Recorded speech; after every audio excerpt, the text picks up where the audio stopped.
Grenoble's pretty amazing to look at from the Bastille fortress up the hill. What you're looking at basically there is medieval Grenoble, which, the Romans called it Cularo in the 3rd century. It was a walled city. Even back then when it was Cularo, but then it was rewalled in the 16th century, excuse me. Looking over here, you kind of extend out to beyond the walls to 19th century Grenoble.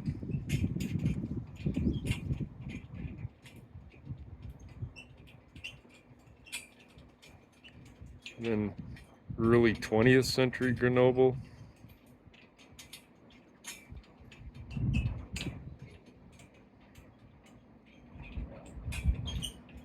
And over here you have 1960s and 1968 to be precise, Winter Olympics Grenoble.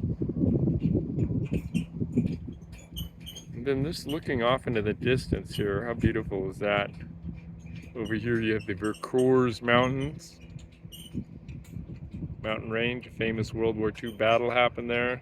Over here in the mist you have the Belladon Range, which is snow-capped most of the year except for July and August. Over in this direction you have Mont Blanc, which is too misty to see today, highest mountain of the Alps. And this is the viewing platform on the Bastille fortress that I'm looking at all this from. By the way, I'm doing this all on a dog walk with Spikey, who's walking circles around me. There you go, buddy. Yeah, Spikey's not much for staying still for long.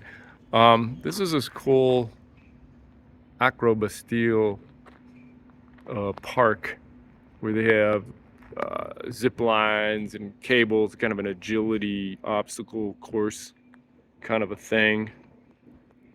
This is kind of a multi-level thing up here, part of it being the old fortress and part of it new. But anyway, here's a restaurant. It's not open yet. I mean, it's a little early in the day. And there's kind of a snack bar that's also open later. And this is the cable car station. It's Monday, seems to be closed today, but you can see you can take that from downtown, but we walked since it was Spikey's dog walk. Kind of a cool view going to the tram station. Over here you have a museum about the Alpine or mountain troops. Another little lookout station. Come on, Spikey.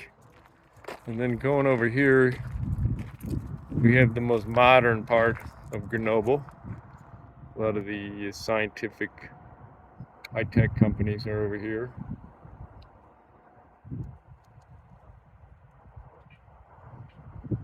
And over in the distance, there you can see, I forget what that's called, the synchrotron or the cyclotron or something. It does nuclear research. See how it's in a circle? Over in this direction, you have the train station. You can't really see it. It's kind of hidden behind these buildings. But there is those 3 buildings there. That's the school that my son goes to. No, wait a second. I'm confused.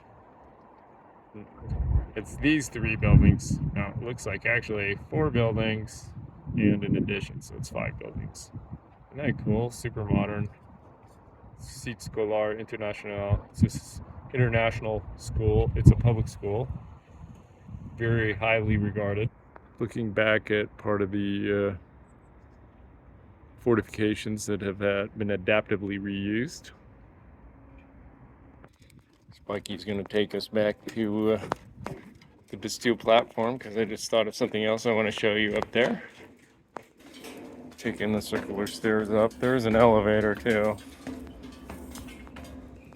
Anyway, there's some cool historic panels. There's a bunch of panels up here, not just historic, but I'm going to just show you some of the historic ones.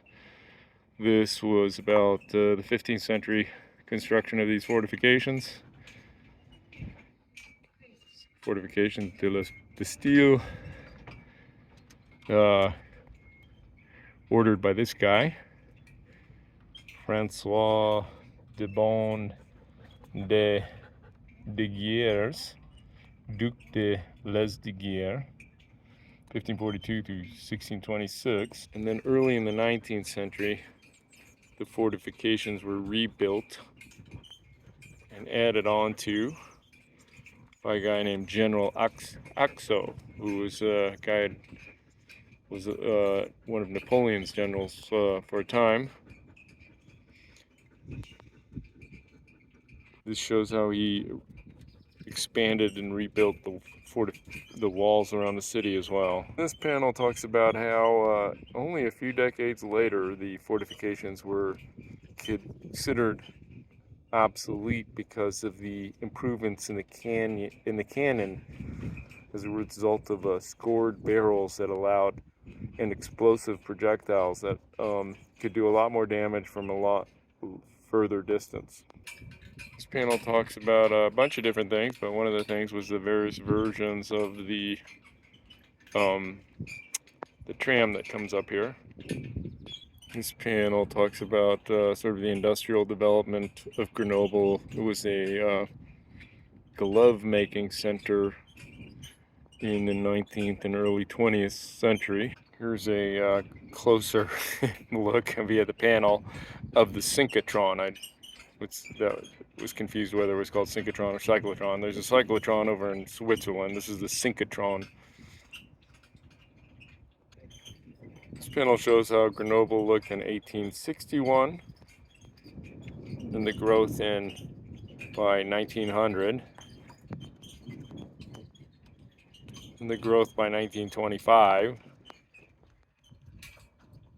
and the growth by 1968 up to 2000. Grenoble is surrounded by mountains on three sides. Grenoble basically sits in a triangular valley. On the northwest side are the Chartreuse Mountains. They go up to about, 2,300 meters high. Then on the south side, southeast side I'd say, you have the Alps with this front range called the Belladone, which go up to about 3,000 meters at the Belladone and then up to 4,000 meters behind. And then in this direction over here, you have Mont Blanc, which goes all the way up to almost 5,000 meters, over 15,000 feet. And then on the west side, you have the Vercors, the Vercors mountains, which also go, they're about as high as the Chartreuse Mountains. They go up to about, 2,400 meters. It's all snowy up there in the winter as well. All three mountain ranges have ski resorts, with the highest ski resorts, of course, being in the Alps. Still the Vercors. Another view of the tram cables. It's called the Les Boules. I wish I could show you the actual tram cars. They're called the Les Boules because they're round like bubbles. And Spikey's going to take us back down the trail. Yeah, we didn't take the tram, we walked. Trying to make my 15,000 steps, maybe even 20,000 today. Ooh, lucky us. I guess I do get to show you the tram cars even though it's not running. There's one peeking out.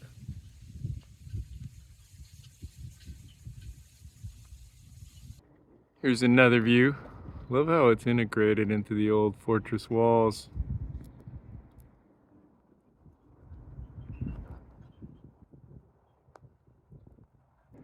Spikey loves to go up on top of walls. There you go, there's a better view. Not sure what he's looking for. It's a coyote, basically. There he goes. All right, back on the leash you go. Come on. There he is, back on the leash. Yeah, so it's mid-October and things are looking very dry. There's a piece of the ancient fortress peeking out through the trees.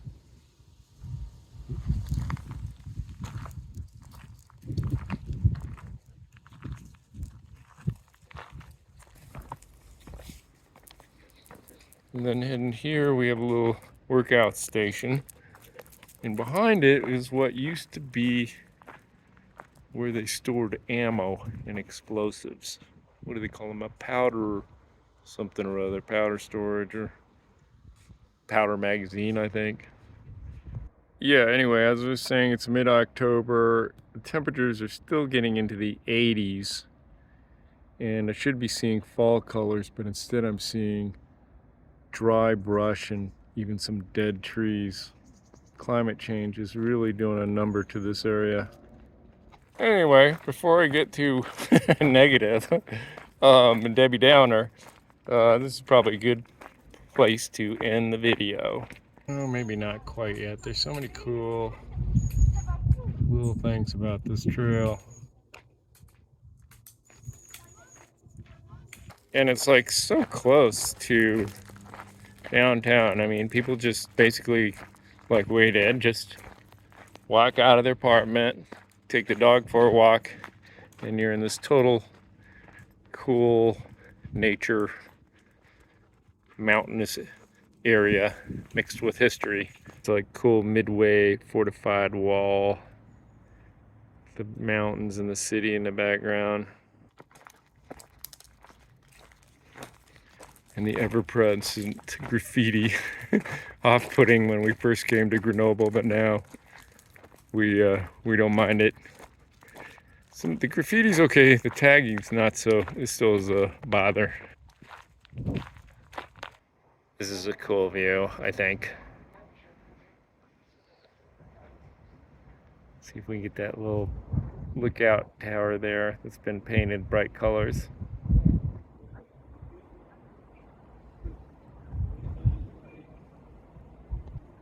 And you have the river down below. And another part of the river, that's the Saint Laurent Bridge right there. It's a pedestrian bridge. And that's the oldest part of the city right there. And then on this side of the river, also historic, going back to the Middle Ages, you have the Saint Laurent neighborhood. Spikey looking over. To get some of these Escher-like tunnels. Look at this cool old fortified, very imposing door. And then looking out ahead at the path before us.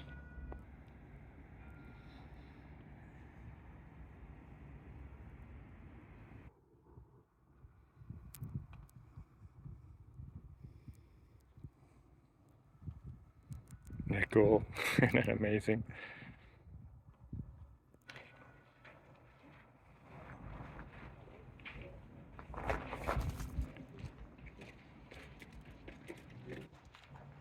There's a closed off path.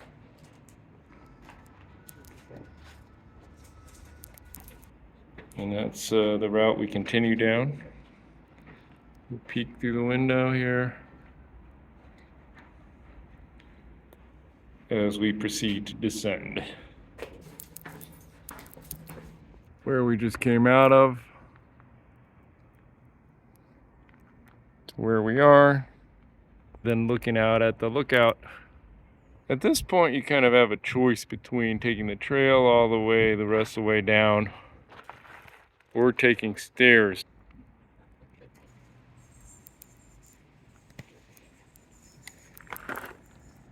Great views all the way down. So yeah, lots and lots of stairs. Or you can take the trail.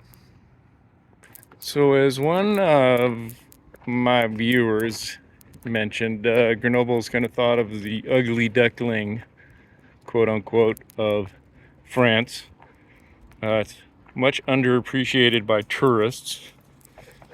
And then I guess because it doesn't have, it has all the historical stuff, but just none of the standout, you know. And then it's got kind of for France, it has a relatively high crime rate, nicknamed the Little Chicago of France. But I think compared to the US, it's a very safe city. But it has a good and vibrant economy. It's still relatively affordable. Yet it's been called by Bloomberg the Silicon Valley of France. And you saw some of that with the synchrotron and all the high-tech businesses. And it has several highly respected universities. The biggest one being the University of Grenoble Alps with 60,000 students.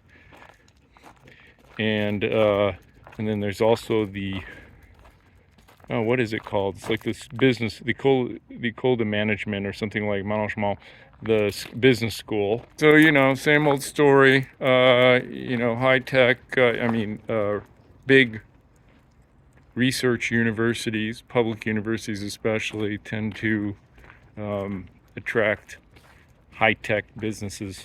There's some of the craziest steps right here. They just are in a straight line and go on forever. And then you have all these side steps coming down. I'll let Spikey off the leash so he doesn't pull me down and doesn't get under my feet.